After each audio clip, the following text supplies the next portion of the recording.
Hi, I'm Joel from Jonesy's Auto Restoration in Ridgefield, Washington, and today I'm going to talk to you about some of the hand tools for auto body.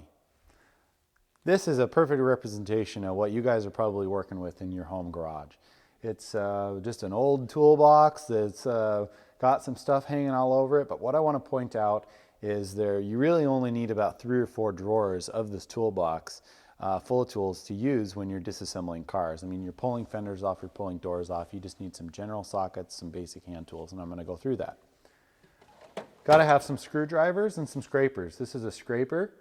A lot of times the older cars, they're coated with undercoating and you have to scrape that undercoating off before you can get to any of the hardware or the fasteners. This is a great tool for your home garage. It's a 4-in-1 screwdriver. It pulls apart and it's got 4 different tips, Phillips and standard. So essentially this is 4 screwdrivers in one. Works amazingly well. Large flat-bladed screwdrivers, definitely a must. All the way down to small screwdrivers. This stuff can be readily picked up at your auto parts stores, home repair places, any place like that. I recommend you get a kit. Don't buy individual components. Buy a set of screwdrivers. Buy 2 because you never have enough screwdrivers. Kind of moving on, you need pliers. You need all kinds of different pliers to get clips. Long needle nose pliers, channel locks, smaller needle nose pliers, as well as some diagonal cutters. These cut wire, cut all kinds of different stuff. Those are a very valuable tool. In addition to that, you're going to definitely need an assortment of wrenches, most likely metric and standard. I've got metric over here, standard over here. You can see it's kind of unorganized, but there is some method to the madness. I've got some wrench racks that you can pick up to help you keep organized. I've got a really large crescent wrench. Everybody needs to have a big crescent wrench. Some offset wrenches, just a wide assortment of hand tools and wrenches. Going down to different socket sets, shallow and deep socket sets, as well as several different styles of ratchets. This one has a swiveling head and a bent handle. It's nice to have a bunch of different ones, like this one's a straight. And this one's considered a breaker bar.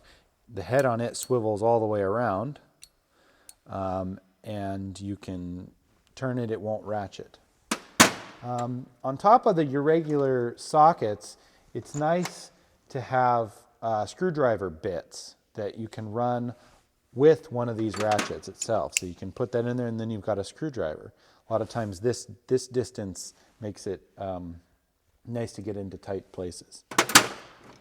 Definitely going to want some kind of Allen wrenches. I recommend getting kits like this because then you won't lose them.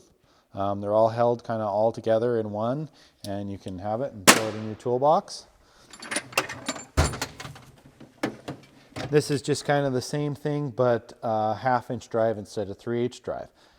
If you're working on a budget, I would start with half-inch drive and then fill out your toolbox with 3/8 drive and then finally down to quarter.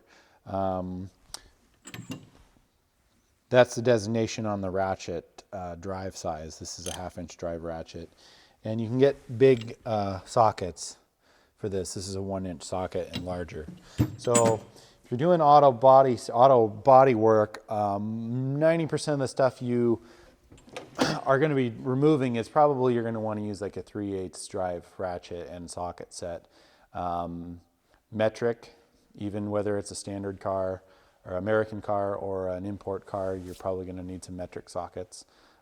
Pretty much anything older than 1975-ish, you just only need standard sockets. So that kind of fills out the rest of this toolbox.